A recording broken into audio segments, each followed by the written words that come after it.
Баршаңызға сәлем. Мен Ержан Серікұлы, түрік тілін шет тіл ретінде оқыту ісінің маманы, аудармашы, зерттеушімін. EduPartner Consulting біздің жақында ғана ашқан YouTube арнамыз жаңадан ашылды. Бұл арнада біз түрік тілін шет тіл ретінде оқытудың қыр-сырын түсіндіріп, сонымен қатар түрік тілін үйретушілер мен үйренушілер үшін пайдалы видеоларды жүктеп отырамыз. Бұл жерде түрік тілін үйренемін дегендерге арнап А1 деңгейінен, алфавиттен бастап түрікше үйрететін дәрістер, жалпы түрік тілінің шет тіл ретінде оқытылуы дегеніміз не, қалай жүзеге асыру керек, бұл салада жүрген мамандар нені білу керек, соған байланысты видеолар, балаларға арналған түрік тілін үйренуге бағытталған, ән арқылы түрік тілін үйренуге бағытталған арнайы видеолар, сондай-ақ университет студенттеріне арналған кәсіби түрік тіліне қатысты видеолар бар. Бұл видеолар алдағы уақытта көбейіп отырады. Әр апта жаңа видео салып отырамыз. Сондықтан арнаға жазылып, түрік тілін тегін үйреніп, түрік тілі мұғалімі болсаңыз, осы саланың қыр-сырымен біздің арнамыз арқылы таныса аласыздар. Ал дәл қазіргі видеода осы түрік тілін үйретушілер мен үйренушілердің міндетті түрде білуі керек кейбір сайттарды көрсетпекпін. Олардың ең бастысы, ең маңыздысы бұл Юнус Эмре институтының сайты. Жалпы қазақстандағылар сайт арқылы осы Юнус Эмре институтымен, яғни Юнус Эмре институтымен таныса алады. Сайттың ішінде институтқа қатысты барлық ақпарат, мәлімет бар. Юнус Эмре институты дегеніміз әлемнің түкпір-түкпірінде түрік тілін үйретіп, түріктің салт-дәстүрін, мәдениетін, өнерін таныстыруды көздеп, сол мақсатта қызмет етіп келе жатқан маңызды ұйымдардың, орталықтардың бірі. Жалпы Юнус Эмре институты 2007 жылы құрылған. Қазіргі таңда институттың әлемнің 69 елінде 93 өкілдігі бар. Мына сурет осы институттың Анкара қаласындағы бас ғимаратының суреті, яғни бас ғимараты орталығы Анкара қаласында, ал одан бөлек әлемнің түкпір-түкпірінде өкілдіктері, орталықтары бар. Мына алфавит бойынша берілген, қай елде, қай қалада орталығы бар екенін осы тізімнен көруімізге болады. Ал Қазақстанда, біздің елімізде, елордамыз Астанамызда, Астана қаласында Юнус Эмре институтының орталығы бар. Бұл жерде де онлайн және офлайн түрік тілі курстары бар. Одан бөлек түрік мәдениетіне байланысты, Түркияға байланысты әртүрлі іс-шаралар өткізіліп тұрады. Видеоны көріп отырған астаналықтар болса, түрік тіліне, Түркияға қызығатын адамдар болса, осы институтқа барып, институттың жұмысымен танысуларына, Юнус Эмре институты ұйымдастыратын әртүрлі іс-шараларға қатысуларына болады. Жалпы қай елде болмасын, осы Юнус Эмре институтының есігі келушілерге әрқашан ашық. Юнус Эмре институтының жалпы түрік тілін шет тіл ретінде оқыту ісі бойынша, саласы бойынша атқарып жатқан жұмыстары өте көп. Солардың ең маңыздысы бұл осы институт шығаратын кітаптар. Мұның ішінде түрік тілін үйретуге, оқытуға арналған арнайы оқулықтарды айтуға болады. Қазіргі таңда Түркияда болсын, шетелдерде болсын, жалпы әлемнің түкпір-түкпірінде түрік тілін шет тіл ретінде оқытушылар мен оқушылардың, үйренушілердің қолданатын, ең көп қолданатын кітаптарының бірі бұл Еди Иклим түркше кітабы. Бұл кітапты Юнус Эмре институты әзірлеген. Одан бөлек балаларға арналған Çocuklar için Türkçe okul öncesi, мектепке дейінгі, яғни балабақшадағы балаларға арналған кітаптар бар. Қосымша әр деңгейде оқуға арналған Türkçenin sesi Юнус Эмре атты кітаптар бар. Бұл A1-ден басталады. A1, A2, B1, B2, C1 деңгейлеріне жеке-жеке арнайы дайындалған. Сондай-ақ міне тілашар бар, әртүрлі тілде, түркше, ағылшынша, түркше, немісше деген сияқты, түркше, арабша деген сияқты. Бастапқы деңгей үшін міне Анадолу хикаялері, Анадолу әңгімелері деп аталатын оқу дағдысын дамытуға арналған кітаптар, міне Қорқыт Ата аңыздары, әңгімелері, оған арналған кітаптар. Жалпы осы сияқты Юнус Эмре институтының шығарған көптеген кітабы бар. Бұл кітаптарды Астана қаласындағы Юнус Эмре институтынан да сатып алуға болады, болмаса Түркиядан алуға да болады. Институт бұдан басқа немен айналысады? Мына жерде айтып өтейік. ТС түркше жетерлік сынағы, бұл ағылшын тіліндегі мынау IELTS немесе TOEFL секілді халықаралық жарамды сертификат беретін арнайы емтихан. Бұл емтихан жылына 3 рет өткізіледі. Қаңтар, мамыр және қыркүйек айларында болады. Одан бөлек Юнус Эмре институтының түркше үйренуге арналған әртүрлі бағдарламалары, видеолары, платформалары бар, порталдары бар. Мына жерден кітаптарды сатып алуға болады. Сондай-ақ жаз айларында жазғы мектептер, жазғы лагерлер ұйымдастырып тұрады. Тематик яз оқулары дегеніміз әртүрлі сала мамандарына арналған жазғы лагерлер. Бұның ішінде мысалына біріншісі тіл үйренуге бағытталған болса, екіншісі тіл білетін әртүрлі саланың мамандарына арналған жазғы лагерлер болып табылады. Мұның ішінде археологтарға, тарихшыларға, мәдениет саласының, тағы басқа салалардың өкілдеріне арнап арнайы ұйымдастырылады. Міне радиосы бар, бұл енді Түркия бурслары, бұл басқа бір бағдарлама. Жалпы осы жерден Түркия бурслары жайлы мәлімет алуларыңызға болады. Юнус Эмре институты жайлы көбірек ақпарат алу үшін мына сайтқа кіріп, осы сайттың ішіндегі барлығын жеке-жеке ашып, сілтемелерді бәрімен танысып шықсаңыздар, бұл сіздер үшін өте пайдалы болмақ. Әсіресе мына жерде түркше, түрк тілін үйретуге арналған видеолары, сондай-ақ мына порталы әр түркше үйренушінің міндетті түрде білуі керек, көруі керек нәрселер. Сол себепті мына сайтқа кіріңіздер, қараңыздар, танысыңыздар. Егер Астанада болсаңыздар, немесе Астанаға жолдарыңыз түсіп жатса, институтқа барып, өз көздеріңізбен көрулеріңізге болады. Ал енді осы Юнус Эмре институтының түркше öğretim порталы туралы айтып өтейін. Мына сілтеме арқылы кіресіздер. Кірген кезде осындай бір парақша ашылады. Содан yeni kayıt oluştur дегенге басасыздар. Бұл жерде сіздер регистрация жасап тіркелесіздер. Ад дегенге аттарыңызды жазасыздар. Мысалы Эржан. Сояд дегенге фамилияларыңызды.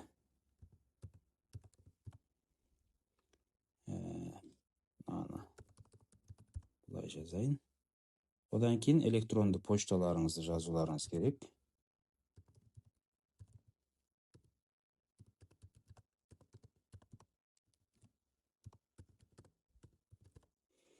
Сосын пароль деген жерге өздеріңіз бір пароль ойлап табасыздар. Қайтадан жазасыздар сол парольді. Сосын тілді таңдайсыздар. Қай тілде қолданған, сайтты қай тілде қолданған ыңғайлы. Мысалға орыс тілін таңдайық. Одан кейін мына жерде не робот емеспін және gönder. Kayıt başarılıdır дейді. Міне осындай жеп-жеңіл оп-оңай тіркелулеріңізге болады. Сайтқа кіргеннен кейін мына жерден ана тіліңізді жазуыңыз керек. Қазақ. Сосын ел дегенге өзіңіздің еліңізді таңдап кетіңіз. Қала дегенге Түркістан деп жазып,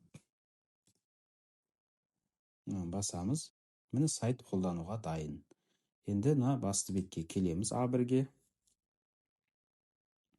Мына жерде міне түрік тілінің деңгейлерін көріп тұрсыздар. A1, A2, B1, B2, C1, 5 деңгей. Бұл 5 деңгейді сіз осы сайт арқылы үйренуіңізге болады.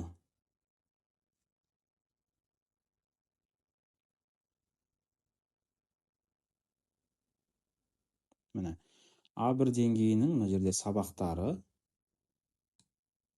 алфавиттен басталады. Одан кейін мераба, bu ne, bu kim. Мына екеуі ашық тұрған сабақ. Осыларды бастап орындағаннан кейін, одан кейін барып мына кейінгі сабақтар ашылады. Бір деңгейде сіз оқитын сабақтар. Бұл біткеннен кейін A2 деңгейіне өтесіз. A2 деңгейінде де B1, B2, C1 деңгейлерінде де дәл осылай сабақтар бар. Міне бұларды да солай орындайсыздар. Бұл порталдың басқа сайттардан, басқа қосымшалардан ерекшелігі, айырмашылығы бұл жерде сіз бүкіл өзіңіздің 4 дағдыңыздың барлығын, яғни тіл үйренудегі адамның үйренуі керек, білуі керек 4 дағдының барлығын осы жерден дамыта аласыз. Мысалға, біріншісіне кірейік. Жалпы осылай кіресіздер, алфавит. Мынадан өтесіз. Сосын сізге түрік тілінің жаңағы 29 әрпін, алфавитін осы жерде үйретеді. Dinle дегенге бассаңыз, бұл әр әріптің қалай дыбысталатынын сіз тыңдай аласыз. Одан ары қарай илері дегенге басасыз, тағы да dinle қайталап тыңдайсыз. Үшінші әріп Ж, қайтадан тыңдайсыз. Мынада видеосы бар. Мынаған келетін болсаңыз, бұл жерде де тыңдадыңыз, дұрыс жауабын табуыңыз керек. Міне. Дәл осылай дұрыс жауабын табасыз да, ары қарай жалғастыра бересіз. Одан кейін, кешелім. Мына жерде сізге дыбыстайды, сіз сол естіген әрпіңізді белгілеуіңіз керек. Мысалы, сосын барып, ары қарай келесіде айтылым, бұл жерде сіз дыбыстайсыз. Окул. Міне дәл осылай тыңдалым, жазылым, айтылым, барлық дағдылардың барлығын, оқылымда бар мұның ішінде, сол 4 дағдының барлығын осы порталда дәл осылай меңгерулеріңізге болады. Бірінші A1 деңгейінің барлық тапсырмаларын орындап шыққаннан кейін, сіз ары қарай A2 деңгейіне өте аласыз. A2 деңгейінде де дәл осылай барлығын қалдырмай орындайтын болсаңыз, тек осы портал арқылы үйде отырып-ақ интернетіңіз болса, түрік тілін үйрене бересіз. Юнус Эмре институтының бұл порталын түрік тілінен сабақ беретін, немесе түрік тілін үйренуші адамдардың көбісі білмейді. Мен мұны бірнеше жылдан бері қолданып келе жатырмын. Мысалы, өзімнің кішкентай балаларыма да осылай ашып беріп қоям. Және балаларым үйде осы порталмен өздері отырып, түрікше үйреніп, түрікшелерін ары қарай дамытып, осымен уақыт өткізеді. Телефонмен кіргенде біраз қиындау болады. Егер компьютермен, ноутбукпен кіретін болсаңыздар, өте ыңғайлы, өте оңай. Міндетті түрде кіріңіздер, көріңіздер, тіркеліңіздер, барлығы тегін, ешқандай ақы төлемейсіз. Тіркелуі де жаңа көрсеткенімдей оп-оңай. Кіресіздер де тіркеліп, осы портал арқылы үйрене бересіздер. Мұны түрік тілін оқытушы, үйретуші, түрік тілінен сабақ беретін мұғалімдер де, түрік тілін үйренгісі келіп жүрген адамдарда міндетті түрде қолдануы, пайдалануы керек деп ойлаймын. Ал енді келесі сайт мен айтқым келетін, таныстырғым келетін. Бұл Pictest. Pictest жалпы әртүрлі себептермен Түркияға келген балалардың бастауыштан бастап жоғары мектепке, жоғары сыныпқа дейінгі аралықтағы балалардың Түркияда білім алуын, түркше үйренуін, білім алуын қамтамасыз ету мақсатында жасалған бір жоба. Бұл сайтты түрк тілін үйретіп жүрген, түрк тілінен сабақ беріп оқытып жүрген мамандар, сол саланың адамдары білуі керек деп есептеймін. Себебі мұның ішінде де түрк тілінен сабақ беретіндерге пайдалы, жақсы материалдар, мәліметтер бар. Мына жерден Pictestке кіргеннен кейін программ ве материал дегенге келеміз. Оның ішінде кітаплар ве кайнаклар дегенге басқанда міне осындай парақша ашылады. Мынаның әрқайсысының ішінде бізге, яғни түрк тілін үйретушілерге пайдалы мәліметтер бар. Оның ең біріншісі ябаншылары түркше öğretimi программы. Мына жерден жүктеп аласыз. Бұл бағдарлама не? Бұл бағдарлама түрк тілін шет тіл ретінде қалай оқыту керек, қай деңгейде не үйрету керек, нені қалай үйрету керек, қай деңгейде бала не білу керек, соның барлығын қамтыған, цифрге негізделіп жасалған стандарт, яғни осы түрк тілін шет тіл ретінде оқытудың бағдарламасы. Бұл бағдарламаны әр мұғалім міндетті түрде білуі қажет. Ал енді ары қарай yabancı öğrenciler için Türkçe ilk okuma yazma kitabı, шетелдік балаларға арналған оқу және жазу кітабы. Мына жерден жүктеп алуларыңызға болады. Одан кейін принтерден шығарып алып, мұны ары қарай өзіңіздің оқушыларыңызға, тіл үйренушілеріңізге бере бересіз. Yabancılar için Türkçe ilkokul kitabı. Бізде түрк тілі жалпы кез келген тіл, білесіздер, ересектерге және сондай-ақ балаларға оқытылады, үйретіледі. Сол секілді түрк тілін де біз ересектерге және балаларға үйретеміз. Араларыңызда түрк тілін кішкентай балаларға үйретіп оқытып жүргендер болса, оларда міндетті түрде осы жердегі мына кітапты балалардың жасына қарай, деңгейіне қарай осы жердегі кітаптарды жүктеп алып, өзінің сабағында пайдалануына болады. Жаңа айтып өттік, көрсеттік, Юнус Эмре институты шығарған әртүрлі жастағы үйренушілерге арналған кітаптар, материалдар бар. Ол кітаптарды тек қана Юнус Эмре институтынан ғана сатып ала аласыз. Ал мына Pictest'тегі кітаптар бұл тегін электронды нұсқада осы жерде сайтта тұр. Бұларды кіріп тек қана жүктеп алсаңыз жеткілікті. Келесі бұл çalışma кітабы. Мына жерде де міне алфавитті үйретуге арналған, жалпы шетелдік балаларға арналған әртүрлі жұмыс кітаптары бар. 1, 2, 3 әрқайсысын басып жүктеп алуыңызға болады. Алыштырма кітабы, қосымша жұмыстар, тапсырмаларға арналған кітаптар. İlkokul, ortaokul, lise, бастауыш, орта мектеп және жоғары сынып оқушылары үшін.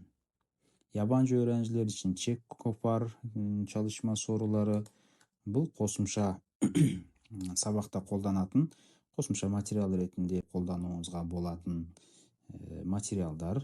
Одан бөлек суретті сөздік, мысалы 6-12 жастағыларға арналған сөздік, 13 жас және одан жоғарыларға арналған сөздік суретімен, және мынау біздің арнамызда бөлісіп жүрген балаларға арналған түркше үйренуге арналған әндер біз осы жерден алдық және арнамызда бөліскенде оның міндетті түрде әр видеоның астында сілтемесін көрсетіп, дерек көзін көрсетіп отырмыз.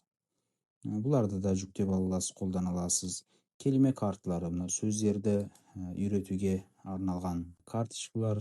Бұларда да міне оқу öncesi келime карталары, мектепке дейінгі балабақшадағы немесе мектепке дейінгі жастағы балаларға үйрету үшін сөздерді, мынау бастауыш мектептегі балаларға үйрету үшін, сондай-ақ әртүрлі тағы да басқа кітаптар бар. Ал енді Салих хикая сериясы бұл балаларға оқу үшін әртүрлі әңгімелер, берілген бұл жерде. Бұлардың әрқайсысын жеке-жеке жүктеп алып, түркшені А1, А2 деңгейінде үйретіп жатқан кезде қосымша оқытуларыңызға болады.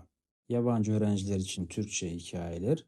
Мысалы, мына жерде енді деңгейімен бар. Бұлардың ішінде бірнеше әңгіме бар. Мысалы, А1 деңгейінде, А2 деңгейінде, Б1, Б2 деңгейінде. Бұдан бөлек және қосымша презентациялар бар сабақ бойынша.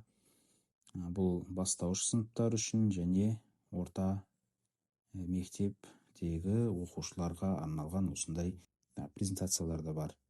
Жалпы пиктесті мен өзім көп қолданамын. Пиктестің ішіндегі материалдарды көп қолданамын. Сондықтан мұны түрік тілін үйретуші, түрік тілінен сабақ беретін университет оқытушылары, әртүрлі курстардағы жекеменшік орталықтардағы мұғалімдер білуі керек, қолдану керек деп ойлаймын. Сол себепті осы пайдалы сайтты сіздермен бөліскім келді. Және менің тағы бір айта кеткім, таныстырып кеткім келетін бір сайт бұл ЙÖКТЕЗ, Ұлысал тез мәркезінің сайты. Жалпы бұл сайт тек қана түрік тіліне қатысты емес, жалпы барлық біздің бакалавриат, магистратура, докторантура оқитын студенттерге, университеттегі оқытушыларға, жалпы ғылыммен айналысатын кез келген адамға қажетті сайт мына сайт. Бұл жерде не бар? Бұл сайттың ішінде тез деп отырғанымыз диссертация, яғни диссертация орталығы. Бұл сайттың ішінде Түркияда магистратура және докторантурада қорғалған барлық диссертациялар осы сайтқа жүктеледі. Түркияда білім алған, түркиялық болсын, шетелдік болсын, кез келген яғни магистратурасы мен докторантурасын қорғаған адамның жазған диссертациясы осы сайтқа жүктеледі.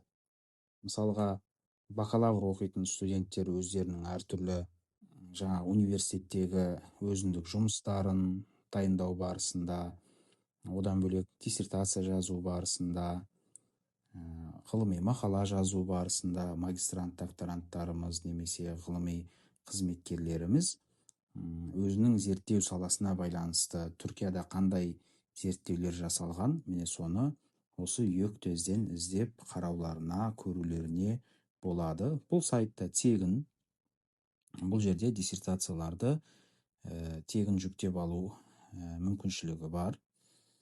Қалай іздейміз? Мына жерде тез ады деп тұрған бұл диссертацияның аты. Бұны өзгертуімізге болады. Мысалы, түсімі деген барлығы. Яғни сіз қандай да бір кілт сөзді жазған кезде, сол сөзге ішінде сол сөз бар, барлық диссертациялар, жалпы солардың барлығы шығады. Қазір мысалы мына жерге Казахстан деп жазып көрейік. Казахстан дедік. Көрейік не шығады екен. Міне бұл сайтта ішінде Қазақстан деген сөзі бар. Жалпы Қазақстанға қатысты 1322 диссертация бар екен сайттың ішінде. Диссертацияны кім жазған, автордың аты жөні, мына жерде қай жылы қорғалған, мына жерде диссертацияның атауы, қандай бағдарлама, магистратура ма, докторантура ма, соны көруге болады. Сосын қай салада, қандай салада, мына жерде саласы берілген, қандай салада жазылғандығын осы жерден көре аласыздар. Қай бағыттың диссертациясы, қай мамандықтың диссертациясы екен.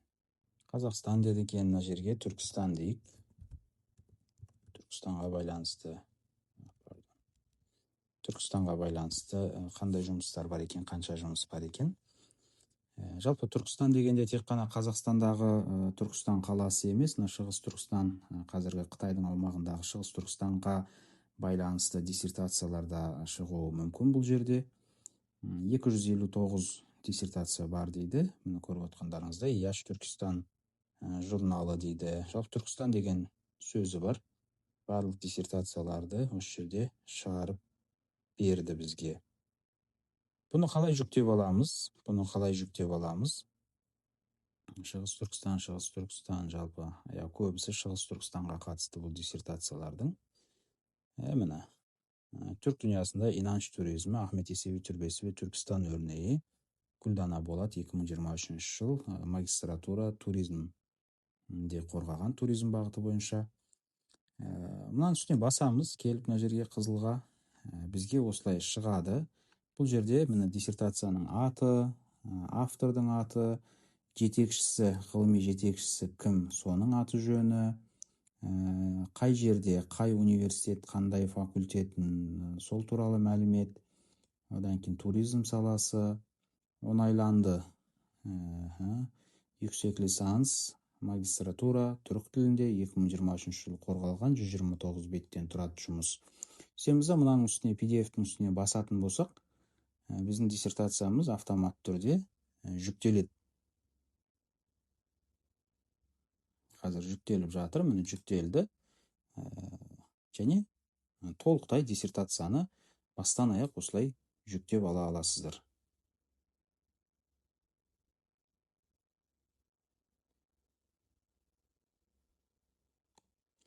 Кез келген кілтті сөзді жазу арқылы, немесе Түркияда оқыған адамды, немесе авторды білетін болсаңыз, мына жерден yazar дейсіз, сөйтіп сол автордың аты жөнін жазу арқылы табуларыңызға болады. Мысалыға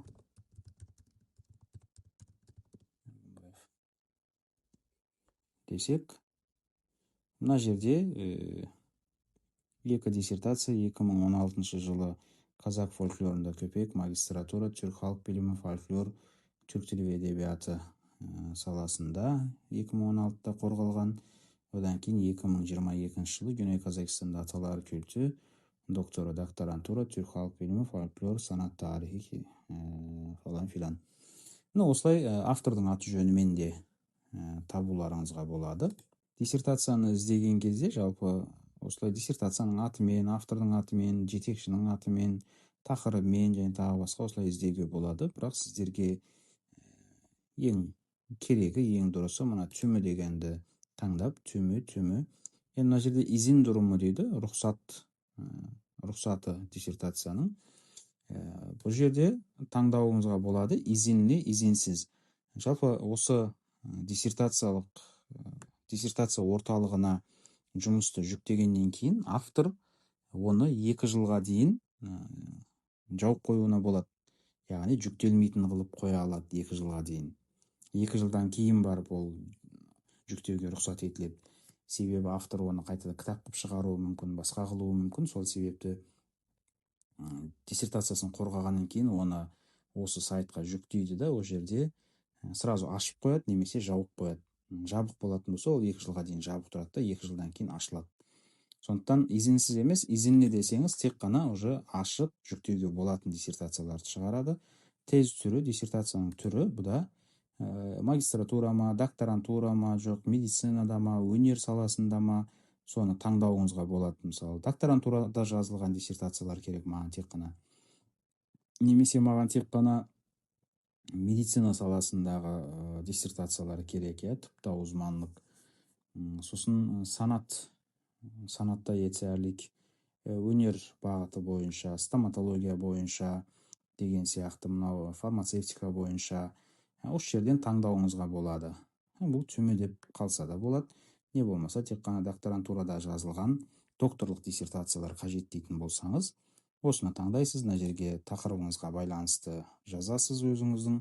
Сөйтесіз де шыққан диссертацияларды жүктеп алып, ары қарай зерттей бересіз.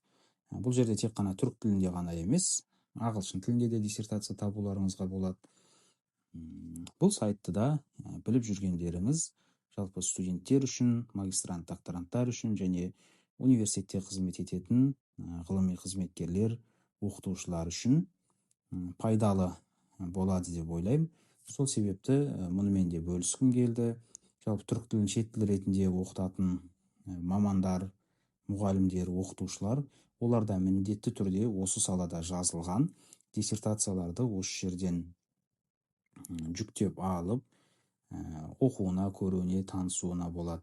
Яғни мен де өзімнің білім біліктілігімді арттыру үшін үнемі осы жердегі диссертацияларды оқып, түрік тілін шет тіл ретінде оқыту бойынша қандай жаңалықтар болып жатыр, не болып жатыр, соларды біліп отыруға тырысамын. Жалпы түрік тілінен сабақ беріп жүрген оқытушылар курстарда болсын, университеттерде болсын, бізбен байланысып, қосымша материал мәлімет қажет болған жағдайда біздің Instagram парақшамыз арқылы, WhatsApp нөмірлеріміз арқылы бізге жазуларына болады. Біз әрқашан өзіміздің қолымыздағы материалдармен бөлісуге, өзіміздің білгенімізбен бөлісуге әрқашан дайынбыз.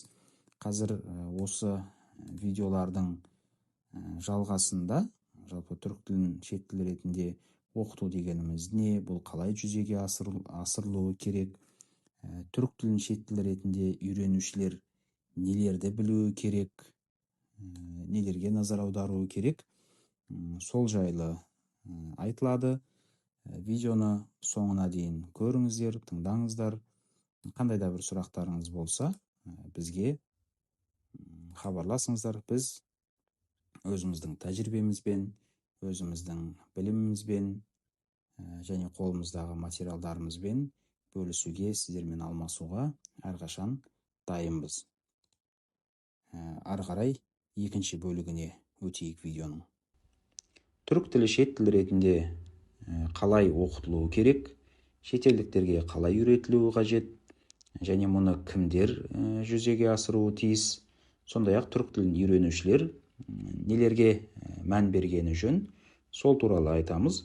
Бұл жерде түрік тілін үйренушілер үшін де, үйретушілер үшін де өте маңызды мәліметтер, ақпараттар бар. Сондықтан видеоны соңына дейін көргендеріңіз сіздер үшін пайдалы. Жалпы қазіргі таңда түрік тілі сұранысқа ие, және түрік тілін үйренушілер де, үйретушілер де көп. Алайда сол түрік тілін үйретіп жүргендердің барлығы осы саланың маманы емес. Түркияда жасалған ғылыми зерттеудің нәтижесі бір ғылыми мақаладан алынды мына мәтін. Қазіргі таңда Түркияда түрік тілін шет тіл ретінде оқытып, немесе шетелдіктерге түрік тілін оқытып жүргендердің қандай мамандықты бітіргендігі жайлы. Олардың басым көпшілігі түрік тілі және әдебиеті мұғалімдігі, түрік тілі және әдебиеті, тіл білімі, қазіргі түрік тілдері, түркология сынды мамандықтарды бітірген түлектер екен. Сондай-ақ олардың арасында, яғни төмәр түркше үйрету орталықтарында жұмыс істейтін мұғалімдер арасында мажар тілі, яғни мажар тану деген мамандықты бітіргендерден бастап, француз тілі мұғалімдігіне дейін әртүрлі басқа мамандықтарды бітірген түлектерде бар екендігі айтылуда мына жерде. Жалпы төмерлерде түрік тілі үйрететін қызметкерлердің, мұғалімдердің басқа мамандықтардан да, педагогикалық бағыттағы басқа мамандықтардың түлектері арасынан да таңдала беретіндігін айтады. Алайда Юнус Эмре институты мен Түркия Мағариф Вақфы тек қана түрік тіліне қатысты бөлімдерді, кафедраларды, мамандықтарды бітірген адамдарды ғана түрік тілі мұғалім ретінде жұмыспен қамтамасыз ететінін айтуда. Бірақ түрік тілін тек қана төмер, Юнус Эмре институты және Түркия Вақфы сияқты мекемелер, ұйымдар ғана емес, одан да бөлек жекеменшік орталықтар, жекелеген адамдар және тағы басқаларда үйретіп жүр. Ал енді сол жекеменшік орталықтардың, жекелеген адамдардың қандай мамандықты бітіргендігіне келетін болсақ, олардың әртүрлі мамандықтардың түлектері екендігі, яғни тарих, экономика, археология сияқты түрік тіліне де, түрік тілін шет тіл ретінде оқытуға да қатысы жоқ салалардың түлектері екендігі анықталған. Жалпы түрік тілін кім оқыту керек, кім үйрету керек? Тек қана түрік тілін бітіру ол да жеткіліксіз түрік тілін үйрету үшін. Себебі түрік тілі әдебиеті деген кафедраның ішінде көне түрік тілі, көне түрік әдебиеті, түрік халық әдебиеті, жаңа түрік тілі және жаңа түрік әдебиеті деген сияқты мамандықтар бар. Бұлардың ешқайсысында түрік тілінің шет тіл ретінде қалай оқытылатындығы үйретілмейді. Себебі бұлардың аттары да айтып тұрғандай, кейбірі көне замандағы біздің тілімізбен және әдебиетімізбен байланысты болса, кейбірі тек қана халық әдебиетімен байланысты мамандықтар. Ал енді мына соңғы екеуі, Yeni Türk Edebiyatı ve Yeni Türk Dili, бұлар жаңа түрік әдебиеті және жаңа түрік тілі. Олардың да түрік тілін шет тіл ретінде оқытуға ешқандай қатысы жоқ. Ал енді бұлардан бөлек түрік тіліне қатысты Çağdaş Türk Lehçeleri ve Edebiyatları деген мамандық бар. Бұл қазіргі түркі халықтарының тілі мен әдебиетін оқытатын мамандық. Және түрк халық білімі, түркология, түрк тілі ve edebiyatı eğitimi. Түрк тілі ve edebiyatı eğitimi бұл Түркиядағы түрк балаларына мектептерде сабақ беретін, мұғалімдерді дайындайтын кафедра және сол мұғалімдерді дайындайтын мамандық. Ал шетелдіктерге түрк тілін үйрететін, оқытатын мамандарды дайындайтын мамандық бұл Türkçenin yabancı olarak öğretimi деп аталады. Яғни түрік тілін шет тіл ретінде оқыту дейтін мамандық бар. Міне осы мамандықты бітірген түлектер түрік тілін оқыту керек, үйретуі керек.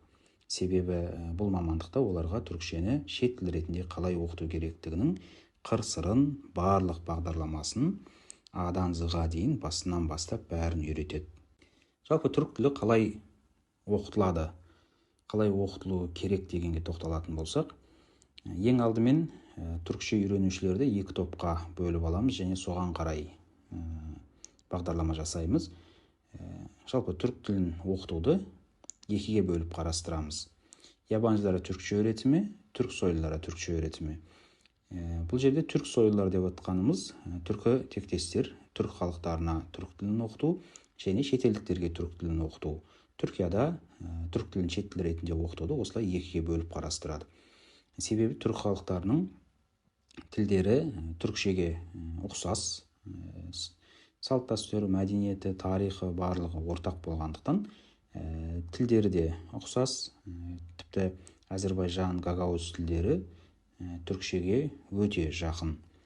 Сондықтан түрк халықтарын бөлек бір сыныпта оқытады оларға, және өзге шетелдіктерді, европалықтар, америкалықтар, африкалықтар деген сияқты өзге ұлт өкілдерін бөліп алады.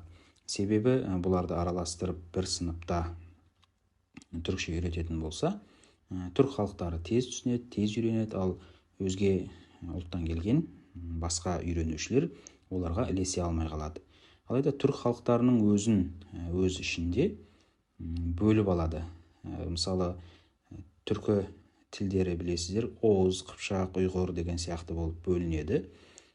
Және бұлардың арасындағы Оғыз тілдері Түркия түркшесіне, түрік тіліне өте жақын. Ал енді біздің мынау Ресей Федерациясының құрамындағы Сибириядағы түркі халықтарының тілдері түркшеге ұзақтау, мысалға чуваш тілі, хакас тілі деген секілді тілдер. Сондықтан оларды өзге түркі халықтарынан бөлек бір сыныпқа жинап, оларға бөлек үйретеді. Яғни ең бастысы түрк халықтарына бөлек және шетелдіктерге бөлек үйретіледі түрік тілі. Сондай-ақ түрік тілін үйрететін кезде біз бағдарламаны және оқу материалдарын дайындау барысында мына екі нәрсеге назар аударамыз. Бұл біздің түрік тілін үйренетін немесе біз сабақ беретін аудитория. Сол аудиторияға қарай да біз екі топқа бөлеміз. Çocuklara Türkçe öğretimi ve yetişkinlere Türkçe öğretimi. Балаларға түрік тілін оқыту және ересектерге түрік тілін оқыту. Қай тілді болмасын, жалпы балаларға бөлек, ересектерге бөлек бұларды бір-бірімен араластырмай үйретеміз. Балалардың өзін тіпті өз ішінде бөліп аламыз жасына қарай. Мысалға 3 жасқа дейін, 3 жастан 6 жасқа дейін, 6-9 жас, 9-15 жас деген секілді балалардың өзін әртүрлі жасына қарай топтарға бөліп, соған қарай үйретеміз түрік тілін. Жалпы дұрысы солай үйретілу керек. Түрік тілін үйрететін аудиториямыздың бұл тілді қандай мақсатта үйренетіндігі де маңызды. Сол мақсатына қарай біз тіл үйретуді 3-ке бөліп қарастырамыз. Genel amaçlı Türkçe öğretimi, Akademik amaçlı Türkçe öğretimi ve özel amaçlı Türkçe öğretimi. Genel amaçlı Türkçe öğretimi дегенimiz бұл жалпы мақсаттағы түрік тілін оқыту. Жалпы мақсат деп отырғанымыз, яғни деңгейлерді А1-ден бастап 5 деңгей 5 деңгейді оқытуды genel amaçlı деп айтамыз, жалпы мақсаттағы. Яғни бұл жердегі мақсат жалпы түркшені үйрену. Онда деңгейлермен үйретіледі. Академик amaçlı дегеніміз бұл сол жалпы мақсатта 5 деңгейді үйреніп болғаннан кейін, одан кейінгі кезең академиялық мақсатта түрік тілін үйрену. Академиялық мақсат дегеніміз жаңағы университетте оқитын студенттердің өздерінің ғылыми жұмыстарын, мақалаларын, жобаларын жаза алуы үшін академиялық жазылымды түрік тілінде қалай жүзеге асырады, соны үйретуге арналған курс. Ал енді özel amaçlı бұл арнайы мақсаттағы тіл үйрену. Түрік тілін арнайы мақсатта қалай үйретеміз? Яғни әртүрлі саланың мамандарына, өкілдеріне түркше үйретуді біз арнайы мақсаттағы түркше үйрету деп айтамыз. Мұның ішінде әскери қызметкерлерге, дәрігерлерге, туристік мақсатта банк қызметкерлеріне деген сияқты кәсіби түрік тілін үйретеміз оларға. Жалпы түрік тілін қай деңгейді қанша сағат үйреткен дұрыс? Үйренуші бір деңгейді қанша сағатта үйрене алады? Соған тоқталсақ, себебі қазіргі таңдағы біздің еліміздегі тіл үйренушілердің білуі керек, үйренушілердің де, үйретушілердің де білуі керек. Ең маңызды нәрсе ол осы сағат мәселесі. Мысалы, әлемнің 90-нан астам 100-ге жуық елінде түрік тілін оқытып жүрген, түрік тілін үйретіп жүрген Юнус Эмре институты әр деңгейді 144 сағаттан оқытады екен. Мысалы, А1 деңгейі 144 сағат, А2 деңгейі 144 сағат, сонда жалпы 5 деңгей 720 сағат болады. Ал Гази университеті төмерде, Гази университетінің төмерінде болса, бір деңгей 175 сағат оқытылады. А1 175, А2 175, енді мына жерде назар аударсаңыздар, С1 деңгейі 250 сағат. Сонда жалпы 5 деңгейді 950 сағат үйретеді екен. 950 сағаттық 5 деңгейді бітіргеннен кейін, жаңа айтып өткен академик түркше, яғни академиялық мақсаттағы түрік тілі оқытылады. Ол да 140 сағат. Сонда Гази университетіне түскен шетелдік бір студент бір жылдың ішінде 1090 сағат түрік тілі курсына қатысады. Анкара Йылдырым Бәйәзіт университетінің дилмері, ол жерде де бір деңгей 175 сағат. Сонда А1, А2 бастапқы деңгей 350 сағат, Б1, Б2 орта деңгей 350 сағат, ал жоғары деңгей С1 деңгейі 260 сағат. Жаңа Газидіңкінен 10 сағат көп, сонда 960 сағат оқытылады Анкара Йылдырым Бәйәзіт университетінде. Жалпы Түркияда шетелдік студенттерге төмерлерде, дилмерлерде 10 айдың ішінде 950-960 сағат түрік тілі оқытылады, және студент, осы тілді үйренуші 5 деңгейді меңгеріп шығады. Біздің елде қандай? Біздің елде Түркістандағы Қожа Ахмет Яссауи атындағы халықаралық қазақ-түрік университетінің лингвистикалық орталығында бір деңгей 80 сағат оқытылады екен. 5 деңгей жалпы алғанда 400 сағат. Жаңа Түркиядағы сағаттарды айттық. Жалпы сағаттарды 720, 950, 960. Ал Қазақстанда 400 сағат екен 5 деңгей. Әрине, басында да айтып өткеніміздей, тілді тек қана университеттер, орталықтар, ресми мемлекеттік мекемелер ғана оқытпайды, үйретпейді. Одан бөлек жекелеген адамдар да түрік тілін үйретуде.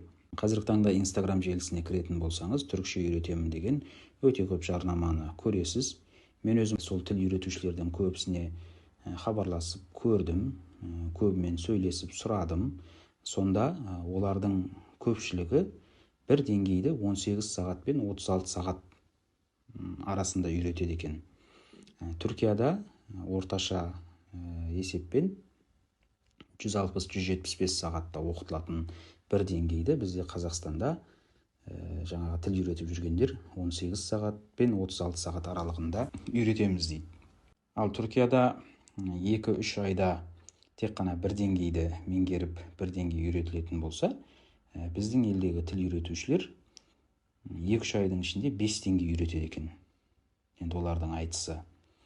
Сондай-ақ көбісі видео сабақтарды сатады, және көбісінің осы тіл үйретуі, жаңағы 18 сағаттық, 36 сағаттық тіл үйретуі бағдарламасыз, жүйесіз түрде жүзеге асырылады. Енді түрік тілін мүлде білмейтін адамдар үшін бұлардың түрікшелері бір керемет болып көрінуі мүмкін. Алайда түрік тілін жетік меңгерген, Түркияда 9 жыл тұрған осы саланың білікті маман ретінде мен айтар едім, олардың өздерінің түрікше үйренулері керек ең алдымен. Себебі түрік тілін жетік білмейді басым көпшілігі. Енді түрік тілін үйренемін деушілерге мынадай кеңестеріміз бар. Егер сіз түрік тілін үйренуді қолға аламын, түрікше үйренемін дейтін болсаңыз, сол курсқа, қандай да бір курсқа жазылардың алдында мына сұрақтарды қойғаныңыз дұрыс. Біріншіден, бір деңгейді қанша сағат оқытасыз деп сұраңыз. Жаңа айтып өттік видеомызда, Түркияда бір деңгей 144 сағат, 175 сағат, 180 сағат деген сияқты 160 сағат, енді әр төмерде, әр орталықта әр түрлі, бірақ ең кемі сол 144 сағат оқытылады. Егер біз бір деңгейді 16 сағатта, 18 сағатта, 24 сағатта үйретеміз дейтін болса, ол өтірік нәрсе. Яғни Түркияда тұрып, сол ортада жүріп, шетелдіктер, оның ішінде біздің түрік халықтар да бар, қазақтар да бар, басқалар да бар, бір деңгейді 160-175 сағат оқып атқанда, біздің елде 16 сағат, 18 сағатта үйретемін деу, бұл ақылға қонбайтын нәрсе. Екіншісі, сол түрік тілін үйрететін адамның өзінің түрік тілін шетел тілі ретінде оқыту бойынша арнайы сертификаты бар ма? Сол мамандарды дайындайтын курсты тамамдаған ба? Соны сұраңыз. Себебі көпшілігі түрікше білеміз, түрікшені үйретеміз дейді. Алайда тілді білу мен тілді үйрету бұл екеуі екі түрлі нәрсе. Тіпті мен түрік тілін бітіргем, екі шет тілін бітіргем десе де, осы сертификатты талап ету керек, сұрау керек. Себебі біздің елдегі университеттерде екі шет тілі мамандықтарында түрік тілін шетел тілі ретінде қалай оқыту керектігі, оның методикасы, оның қыр-сыры үйретілмейді. Мен бұны сол мамандықтарда сабақ беретін университеттің оқытушысы ретінде айтып отырмын. Сондай-ақ түрік тілін үйрететін адамның өзінің деңгейі қандай екен, соны сұраңыздар. Түрік тілінің деңгейі қандай? Юнус Эмре институтының ТС түркше жетерлік сынавы деген емтиханы бар. Сол емтиханға кіріп, С1 сертификатын ала алған ба? Жаңа айтып өткенімдей, түрікше үйретеміз деп жүргендердің өздерінің түрікше үйренулері керек ең алдымен. Төмерден сертификатым бар, арнайы курсты бітіргем Қазақстанда деген нәрселердің барлығы ол жай сөз. Түрік тілі бойынша халықаралық стандарттарға сай халықаралық жарамды жалғыз сертификат бар. Ол осы Юнус Эмре институтының ТС емтиханынан алынатын сертификат қана. Міне осы сұрақтарды қойып, сұрап, осыларға біздің видеомызда айтылғандай жауап беріп тұрса, онда еш ойланбастан ол курсқа жазылуыңызға болады. Ал олай болмаса, босқа ақша құртпастан, тек қана ChatGPT-мен немесе YouTube'дағы видеолармен, не болмаса басқа да платформалармен, қосымшалармен өзіңіз үйренсеңіз, одан әлдеқайда жақсы үйренесіз. Назарларыңызға рахмет, сау болыңыздар. Түрік тілі соңғы уақытта жалпы әлемде сұранысқа ие тілдердің біріне айналып келеді. Жалпы мұның себебі Түркияның әртүрлі салалардағы туризм саласы болсын, білім беру саласы, медицина саласы, өндіріс саласындағы жетістіктерімен тығыз байланысты. Өзге елдердегі секілді Қазақстанда да біздің азаматтарымыз Түркиямен байланысын арттыру мақсатында, Түркиямен жұмыс жасау мақсатында түрік тілін үйреніп жатыр. Түрік тіліне деген қызығушылық, сұраныс жоғары. Ал енді осы түрік тілінің шетел тілі ретінде оқытылуының, үйретілуінің тарихына тоқталсақ, жалпы мамандар түрік тілінің шетелдіктерге үйретілуін сонау 8 ғасырда басталды деп есептейді. Себебі 8 ғасырдағы Орхун Енисей жазба ескерткіштерінің бір беті көне түрік тілінде жазылса, бір беті Қытай тілінде жазылған. Сол себепті 8 ғасырдан бастайды түркі тілдерінің жалпы өзге ұлт өкілдеріне үйретілуі сол кезде басталды деп есептейді. Одан кейін 11 ғасырдың екінші жартысында жазылған Махмуд Қашқаридің Диван лұғаты түрк атты еңбегі, сөздігі түрік тілін өзге ұлт өкілдеріне, шетелдіктерге үйретудегі маңызды еңбектердің бірі деп саналады. Кейінгі кезеңде, кейінгі ғасырларда Әлішер Науаи жазған Мұхакеметул лұғатейн атты парсы тілі мен түрік тілінің салыстырмалы кітабы да осы саладағы маңызды еңбектердің бірі ретінде көрсетіледі. Осман империясының кезінде болсын, одан кейінгі Түркия Республикасы құрылғаннан кейінгі кезеңде болсын, жалпы түрік тілін шет тіл ретінде оқытуға, яғни түрік тілін шетелдіктерге үйретуге арналған біршама еңбектер жазылған. Бірақ бүгінгі таңдағы жүйеленген, белгілі бір бағдарламасы бар, халықаралық стандарттарға сай түрік тілінің шетел тілі ретінде немесе шетелдіктерге түрік тілінің оқытылуы ол 1984 жылы басталады. Анкара университеті 84 жылы Анкара Төмерді құрады. Төмер Türkçe öğretim ve uygulama merkezi, яғни түрік тілін үйрететін, оқытатын орталық. Және бұл орталық 85 жылдан бастап өзінің қызметін бастайды. Міне 40 жылдан бері түрік тілін шет тіл ретінде немесе шетелдіктерге түрік тілін оқытып келе жатқан, үйретіп келе жатқан орталық болып табылады. Бүгінде Түркиядағы университеттердің әрқайсысында өзінің төмері, дилмері бар. Бірақ солардың ең біріншісі, алғашқысы бұл Анкара Төмер. Анкара Төмер кең көлемде жалпы көпшілікке түркше үйретуді 1990 жылдары жүзеге асырады. Кеңес үкіметі ыдырап, түркі мемлекеттері өзінің тәуелсіздігін алғаннан кейін Түркия, Әзербайжан, Қазақстан, Қырғызстан, Өзбекстан және Түркменстанның әрқайсысынан 2000 студенттен 10.000 студентті өз еліне шақырып, Түркияда білім алу мүмкіндігін ұсынады. Және сол кезде осы түркі мемлекеттерінен келген, түркі елдерінен келген түріктестерге түрік тілі оқытылады, үйретіледі. Яғни бастапқыда біз түрік тілінің түріктестерге оқытылғанын көреміз. Алайда кейіннен өзге ұлт өкілдері де Түркияға келіп, білім алып, әртүрлі мақсаттарда, әртүрлі себептермен Түркияға келе бастағаннан кейін, түрік тілі шетелдіктерге де шет тіл ретінде оқытыла бастайды.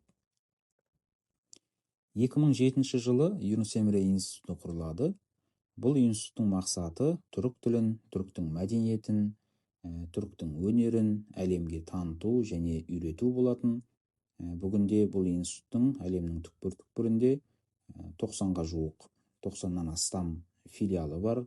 Біздің елімізде де Юнус Эмре институтының филиалы Астана қаласында орналасқан және осы түрік тілін оқыту бойынша, түріктің мәдениетін таныстыру бойынша, үйрету бойынша өзінің әртүрлі іс-шараларын өткізіп, қызметін жалғастырып келеді.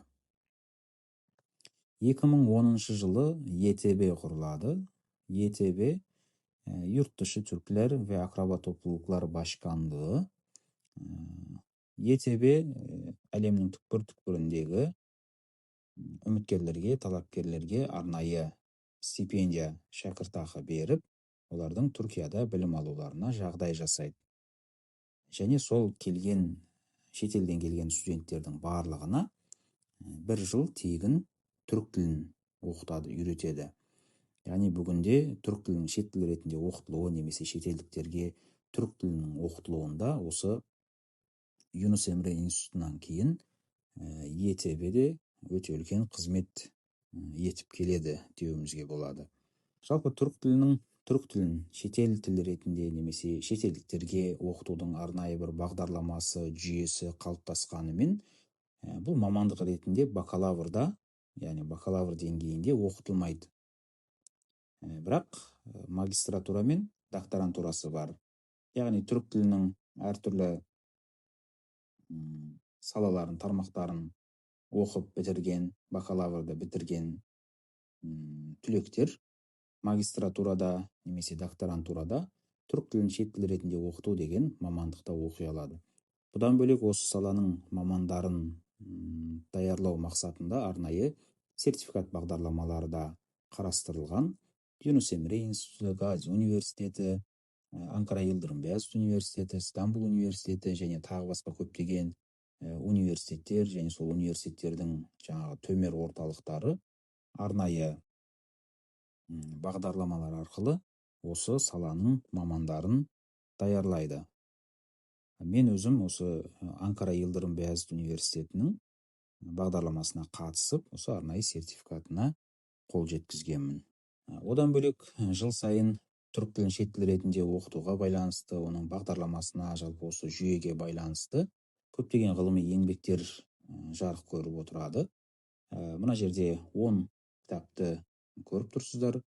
Әрине бұл ғана емес, бұдан басқа жыл сайын бұл кітаптардың қатары көбейіп, жыл сайын қаншама жаңа кітаптар қосылып отырады. Және бұлардың әрқайсысында осы саланың мамандары тарапынан жазылған мақалалар жинақталып, әрбірі жеке жинақ ретінде жыл сайын шығып тұрады. Қазіргі таңда жалпы түрік тілін шет тіл ретінде оқытудың халықаралық стандарттарға сай бағдарламасы бар және белгілі бір жүйесі қалыптасқан. Қай тілді болмасын, белгілі бір стандартқа, белгілі бір бағдарламаға сүйене отырып үйретеміз. Әрбір тіл солай үйретіледі. Және түрік тілінің халықаралық стандарттарға сай әзірленген бағдарламасы бұл Түркия Маариф Vakfı тарапынан жасалған, дайындалған Türkçenin yabancı diller öğretimi programı деп аталатын бағдарлама. Бұл бағдарламаның ішінде түрік тілін қанша жастағы, яғни қай жастағы үйренушілерге, қай деңгейге қалай үйрету керек, не үйрету керек, жалпы соның барлығы осы бағдарламаның ішінде көрсетілген. Және қандай да болсын бір тілді үйреткенде біз үйренушілерді жасына қарай және деңгейіне қарай бөлеміз. Және біздің қолданатын материалымыз, кітабымызда соған сәйкес болуы керек. Мына экранда көріп тұрғандарыңыз бұл Юнус Эмре институтының дайындаған кітаптары. Бірінші қатардағы кітаптар ЧИТ, яғни çocuklar için Türkçe, балалар үшін түркше. Бұл 6-9 жас аралығындағы балаларға арналған. Ортадағы кітаптар бұл түркше öğreniyorum, 10-15 жас аралығындағы балаларға арналған. Ал төменгі қатардағы Yedi iklim Türkçe деп аталатын кітаптар бұл 15 жастан жоғары үйренушілерге арналған кітаптар. Бұдан бөлек те әр төмердің, әр университеттің өзі дайындаған көптеген түркше үйренуге арналған материалдар, кітаптар бар. Оларды бөлек жеке бір видеода арнайы тоқталып айтып өтетін боламын.